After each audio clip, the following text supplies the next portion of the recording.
à tous, c'est Fanny, j'espère que votre poney va bien.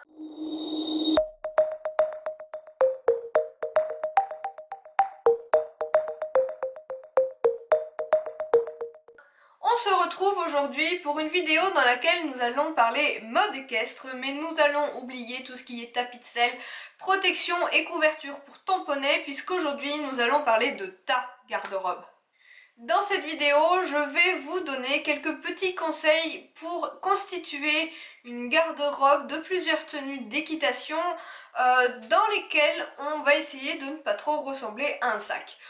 On se le dise, pour aller faire les crottins ou aller patauger dans la boue, on n'a pas besoin d'être sur notre 31, mais je pense qu'une fois de temps en temps, s'habiller correctement pour aller aux écuries, ça fait du bien à l'estime. Pour cela, j'ai dégoté quelques petites astuces et la première astuce va être de s'inspirer des grandes marques de matériel d'équitation et plus particulièrement bien sûr de matériel pour le cavalier. Pour en citer quelques-unes, j'ai noté celles que j'aimais le plus. Il y a par exemple HKM, Harcourt, j'aime bien Piqueur GPA, Pénélope Le Prévost, Hervé Godignon, etc. etc. Horseware aussi. Eurostar que j'adore, HV Polo, mais ça vous le savez déjà, Joule et puis Kingsland. Donc n'hésitez pas à aller faire un petit tour sur les sites internet des différentes marques que vous connaissez pour aller voir les lookbooks qu'ils proposent chaque saison et vous en inspirer pour faire vos propres tenues. La deuxième astuce que je pourrais vous donner est de voir quels sont les différents éléments, les différentes pièces qui reviennent chaque saison dans toutes les marques en matière de mode équestre. Pourquoi? Eh bien tout simplement parce que le vêtement d'équitation de manière générale coûte très cher. Je ne sais pas pourquoi, soit c'est parce qu'il y a vraiment une recherche au niveau des matières de ces vêtements sportswear, soit vraiment parce que vu qu'on est cavalier, il doit y avoir marqué pigeon ici, mais cependant je suis sûre et persuadée qu'il existe dans les magasins classiques de tous les jours du type H&M, La Halle aux vêtements, etc., etc., des équivalents par rapport aux vêtements d'équitation. Je reprends ma petite liste puisqu'encore une fois j'y ai noté quelques éléments qui ont l'air de revenir chaque année dans les tenues d'équitation. Le premier, et vous ne pouvez pas me contredire, c'est la doudoune sans manches. Qu'on soit cavalier ou cavalière, que ce soit à Decathlon ou bien dans les grandes marques, la doudoune sans manches est là tous les ans à toutes les saisons. En deuxième élément, j'ai noté la doudoune tout court, donc avec des manches. Depuis pas mal de saisons déjà, nous la voyons dans les écuries avec ses gros cols en fausse fourrure, et j'insiste bien sur le fausse fourrure. Son côté molletonné est généralement plutôt cintré pour qu'il reste quand même assez féminin. Il est très facile de ressembler à un vieux sac dans une doudoune. Ensuite, j'ai noté divers éléments comme le polo. C'est vrai que le polo est un indispensable entre guillemets de la jolie tenue cavalière. C'est quelque chose de très élégant qui fait un petit peu distinguer et qui n'a même pas besoin d'être bariolé de partout pour être très joli. Toutefois, j'ai également noté tout ce qui est t-shirt à rayures, avec des gros logos, etc. etc. qu'on retrouve très souvent chez Joule, HV Polo et d'autres marques qui aiment bien s'afficher un petit peu. Enfin, au niveau des t-shirts, on voit également beaucoup de pièces fortement inspirées des tenues de concours. Ça fait un petit peu prout-prout comme ça, mais on est d'accord tous, je pense, pour dire que ça fait plutôt élégant. Et il suffit d'un petit col, généralement en contraste avec la couleur du t-shirt, pour que ça dénote toute la tenue. Enfin, le dernier élément que j'ai noté, ça va être tout ce qui est matière un petit peu technique, c'est-à-dire par exemple le tissu mèche pour l'été ou bien les polaires pour l'hiver. Encore une fois, la polaire c'est un indispensable du cavalier. Selon moi, elle est proposée dans diverses marques avec des looks différents les unes des autres. Mais je pense vraiment que nous n'avons pas besoin de dépenser 60 € dans une polaire quand on en trouve à 15 € chez Decathlon en rayon montagne. Enfin, ma troisième et dernière astuce, c'est celle que je vais partager avec vous et que je vais faire avec vous, c'est de trier votre garde-robe de civil de tous les jours pour éventuellement trouver des pièces que vous ne voudriez plus porter, soit parce qu'ils sont un petit peu abîmés, soit parce que vous vous en êtes lassé, et de voir si ça ne pourrait pas un petit peu apporter quelque chose à votre tenue de cavalière. Donc pour ma part, j'ai ici un gros sac de divers éléments, donc des vêtements que je ne suis pas très sûre de vouloir reporter tous les jours et que je me suis dit pourquoi pas les trier et voir si je pourrais m'en servir pour aller aux écuries et pour monter à cheval. Vous m'avez sûrement très souvent vu avec dans des vidéos le premier élément que j'ai recyclé cette année depuis ma garde-robe civile jusqu'à ma garde-robe d'équitation, c'est ma doudoune. En fait c'est une doudoune que j'adore pour tous les jours mais qui commence un petit peu à s'effilocher, même en fait je crois que même pour tous les jours je l'adore. Mais pour aller au cheval, elle est vraiment géniale parce qu'elle est très chaude. Entre nous, j'irai pas monter avec, hein, parce que vraiment, elle me tiendrait trop chaud. Je vais essayer de vous la montrer de façon assez globale. Mais ça reste une doudoune classique, plutôt cintrée, avec la moutmout, fausse moutmout, je précise bien, autour de la capuche. Et ce qui fait que j'aime cette doudoune par-dessus tout, c'est que elle a un petit logo à ce niveau-là, donc c'est très cavalière finalement. Donc voilà, c'est le premier élément de cette année que j'ai recyclé entre guillemets pour le cheval, mais je vais pas vous cacher que je n'ai absolument aucune honte, quand elle n'est pas boueuse, d'aller la mettre pour faire mes courses par exemple.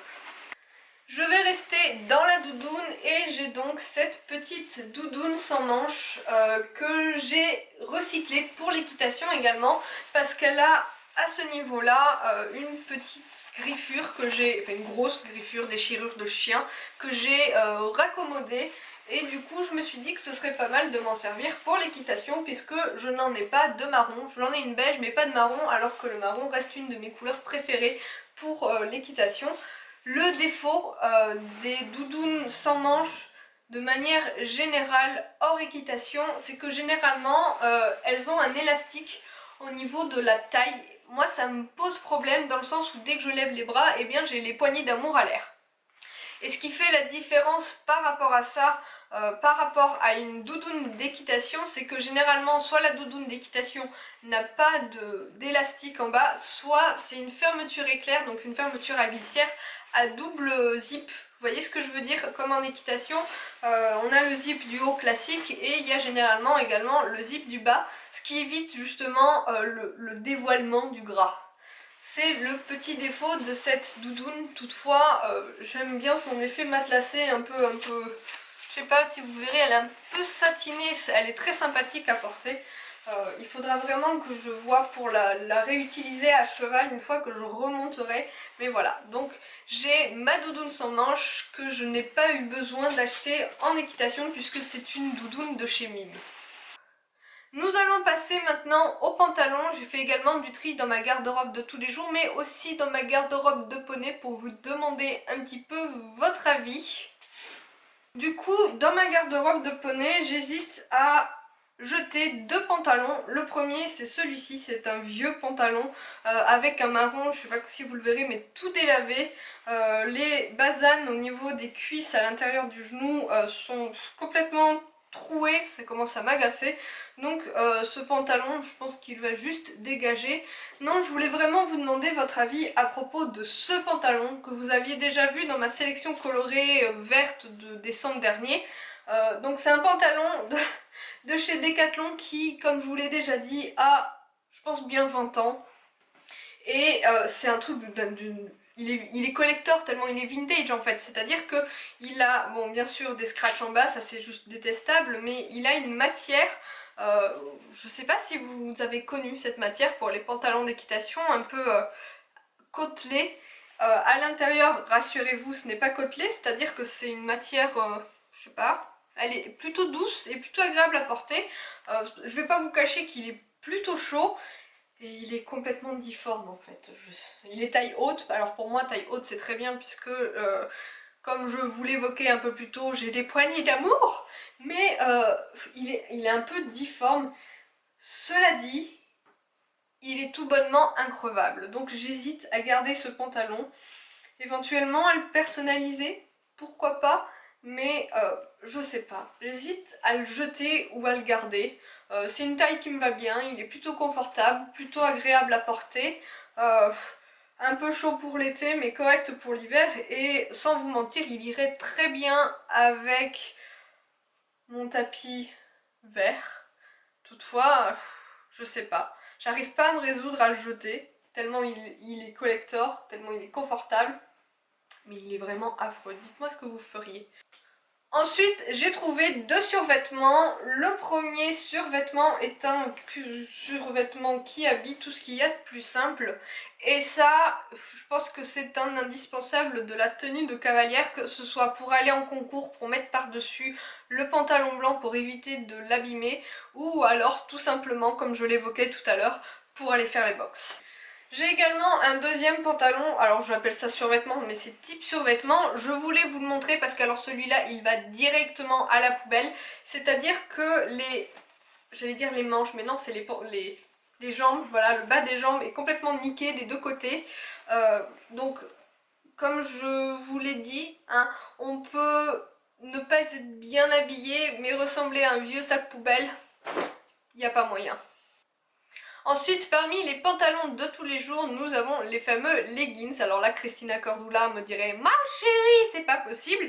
Mais qui n'a pas déjà eu un vieux leggings un peu délavé dans sa garde-robe et s'est dit qu'est-ce que je pourrais bien en faire. Alors soit il finit en vieux chiffon pour faire la poussière, soit tu peux complètement t'en servir pour aller aux écuries un jour où tu vas longer ou faire tes box en été par exemple, et parce que finalement c'est plutôt agréable à porter, c'est fin, c'est léger et ça ne tient pas trop chaud en été.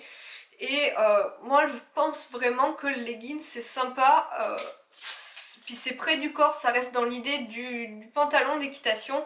Je ne sais pas si j'irai jusqu'à monter à cheval avec, sauf pour faire une petite balade ou un truc comme ça, parce que ça a franchement quand même des coutures à l'intérieur, etc. Et j'aurais peur que ça me brûle tout simplement.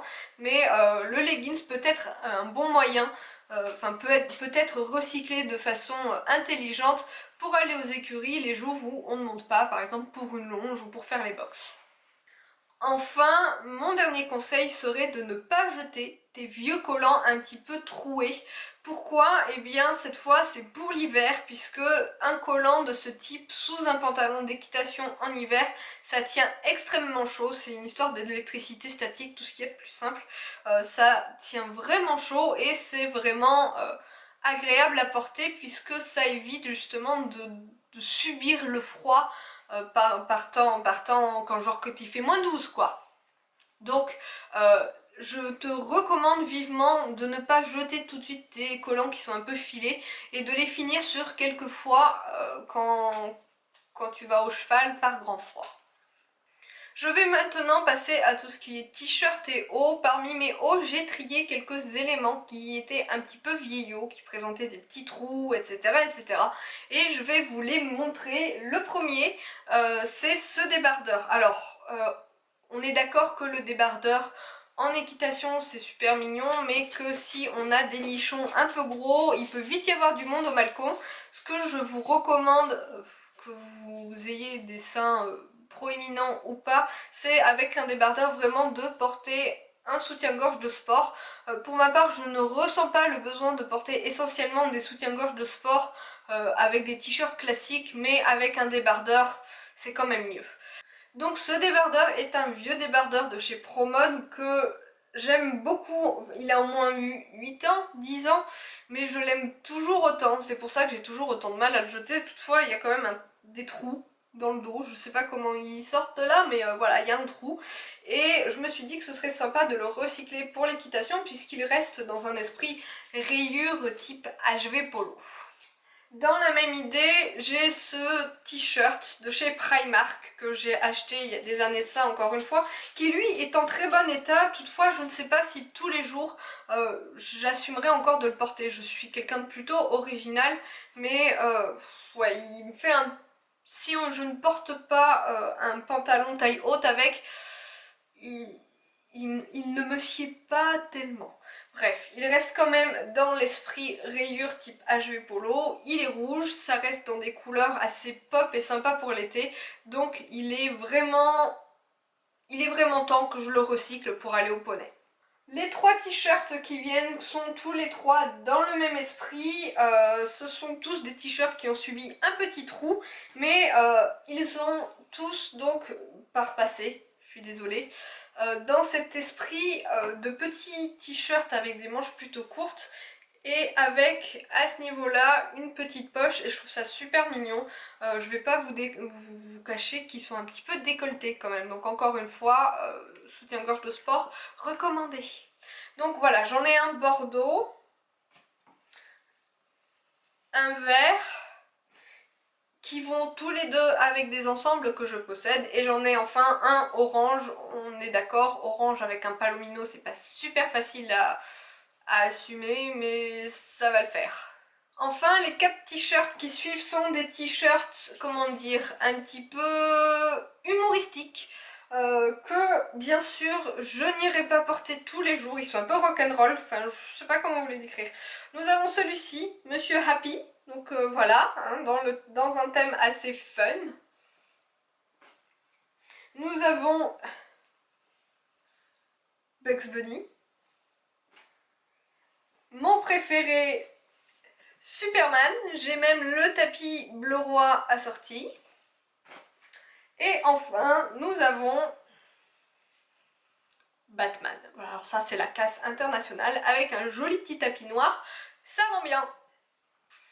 Pour terminer avec les hauts, aux dernières soldes, donc cet hiver qui viennent tout juste de terminer, j'avais acheté divers éléments qui justement me semblaient faire un petit peu cavalière. La chose qui m'en a inspiré, c'était ce soupul que j'avais déjà. Donc c'est un soupul en matière un peu élastique avec un col roulé. Je ne suis pas du tout adepte du col roulé dans ma vie de tous les jours, mais je trouve que en équitation, eh bien ça fait super classe et ça permet de ne pas avoir le cou à l'air une fois à cheval, puisque vous le savez, l'écharpe à cheval ça tient vite chaud, ça peut s'en aller si ce n'est pas une écharpe tube, et ça peut éventuellement être dangereux, mais vraiment l'écharpe à cheval c'est pas pratique, et avoir le cou à l'air quand on est en hiver c'est pas très agréable non plus. Donc voilà, j'avais ce petit soupule de matière très élastique, et du coup dans la même idée, eh bien j'en ai acheté un noir pour rester dans des couleurs sobres. Et j'ai acheté un noir avec des manches courtes et un couleur taupe avec des manches courtes. Je les trouve ces deux-là hyper élégants. Ils sont plutôt agréables à porter, encore une fois. Ils sont très souples. Et sous une polaire ou bien une veste un peu légère à la mi-saison, c'est super joli. Je vais passer maintenant à des hauts un petit peu plus chauds en vous parlant de tout ce qui est veste, sweat et polaire. J'ai dans ma garde-robe, j'ai retrouvé 2 polaires que j'ai décidé de recycler pour l'équitation. Je pense même qu'à l'époque je les avais achetés pour ça. Ce sont toutes les deux des polaires Quechua qui ont dû me coûter quelque chose comme entre 8 et 10 euros chacune. Elles sont très légères. Il y a donc une marron et une noire. Et elles sont agréables à porter, puisque finalement, encore une fois, sous ma grosse doudoune d'hiver, je ne porte que ça. J'aime pas avoir 72 000 couches et faire l'oignon, je préfère vraiment avoir une grosse doudoune et en dessous un élément un petit peu technique, quitte une fois que je suis à cheval, chose qui ne m'arrive pas souvent, vous le savez, mais à mettre une doudoune sans manches par exemple. Donc ces petites polaires qui sont, ma foi, hyper sobres, je veux bien vous l'accorder, vont avec tout et sont tout à fait adaptées à la pratique de l'équitation. Elles tiennent un peu chaud si on s'active vraiment beaucoup et qu'on est un peu entre deux saisons. C'est pourquoi, à la place de ces polaires, j'ai acheté les éléments précédents que je vous ai montrés, qui sont les soupules un petit peu plus légers. Et donc, côté sweat, mon chouchou de tous les temps, ça va être ce sweat là de chez Jennifer, je crois. Ce n'est donc pas un sweat destiné à l'équitation initialement, mais à l'intérieur il est en espèce de moumoute comme ceci. Hyper chaud, hyper agréable à porter, ça fait un peu un effet cocooning. Je crois que c'est le genre de modèle qui se vend toujours dans ce type de magasin. Ça doit coûter entre 25 et 30 euros, donc bien moins cher que tout ce qui est HV Polo, etc. Certes, il n'y a pas de logo, il n'y a pas de machin, de fioritures, de marque inscrite, ça nous évite de faire le panneau publicitaire un peu aussi. Et c'est vraiment, selon moi, adapté à la pratique de l'équitation avec un petit t-shirt en dessous, qui tient pas trop chaud, c'est vraiment agréable. Et du coup, dans la même idée, j'ai ce sweat là que je vais pas vous mentir, j'aime beaucoup moins. C'est un sweat type fitness qu'on peut retrouver à Decathlon, hyper léger. Il est noir, enfin noir, il était noir. Et du coup, j'avoue que je l'aime beaucoup moins. Mais voilà, encore une fois, on peut trouver ce genre de choses au rayon fitness ou peu importe. Vraiment, on n'a pas besoin de s'embarquer dans les marques d'équitation pour trouver des vêtements qui nous servent en équitation. Certes, on a beaucoup moins le look, mais que voulez-vous? Je vais terminer cette vidéo sur un accessoire indispensable du cavalier qui est la ceinture. Une ceinture en sellerie ça coûte quoi, 30 euros, 25-30 euros. Bon, certes elles sont jolies, mais il est tout à fait possible de trouver des ceintures en simili-cuir partout pour 10 euros, 5 euros. Donc voilà, moi j'ai celle-ci, donc c'est une simili-cuir noire avec un petit effet... je sais pas comment vous décrire l'effet, si ça veut bien faire la mise au point. Voilà, là on voit bien la texture de la ceinture avec une petite boucle argentée comme ceci. Et voilà, tout simplement la ceinture qui fait toute la différence et qui habille la tenue. Alors certes, tous les éléments que je vous ai montrés aujourd'hui ne font pas très équitation, c'est-à-dire qu'en équitation, comme je vous disais, c'est un petit peu bariolé, il y a les marques qui s'affichent de partout, ça fait un petit peu panneau publicitaire, mais voilà, ça me coûte un petit peu moins cher. Je pense qu'il est tout à fait possible, même dans les marques type Kiabi, etc., de trouver quelque chose qui trompe un peu l'œil. N'hésitez pas à aller vous inspirer des grandes marques d'équitation. Je sais que par exemple, la marque Eurostar l'a joué dans le sens inverse. Elle prend des modèles qui n'ont à la base rien à voir avec l'équitation, du type gros pull en laine, etc. pour dire genre ouais c'est pour le poney, sauf que je vous déconseille vraiment de monter avec un gros pull en laine. Non seulement ça chope tous les poils de ton poney, mais en plus dedans tu transpires comme un vieux bœuf, donc ça n'a rien de technique. Alors certes, peut-être qu'ils vendent ces éléments très chers justement parce qu'ils ont adapté le look un peu quotidien de ces différentes pièces pour le sport, mais permettez-moi d'en douter. Sur ce, encore une fois, j'espère que cette vidéo vous aura plu, qu'elle n'aura pas été trop longue. Dites-moi ce que vous pensez de mon petit pantalon vert et dites-moi si vous aussi de temps en temps ça vous arrive de recycler vos vêtements de tous les jours pour aller au poney. Je fais plein de papouilles à votre poney, prenez grand soin de vous et je vous dis à bientôt.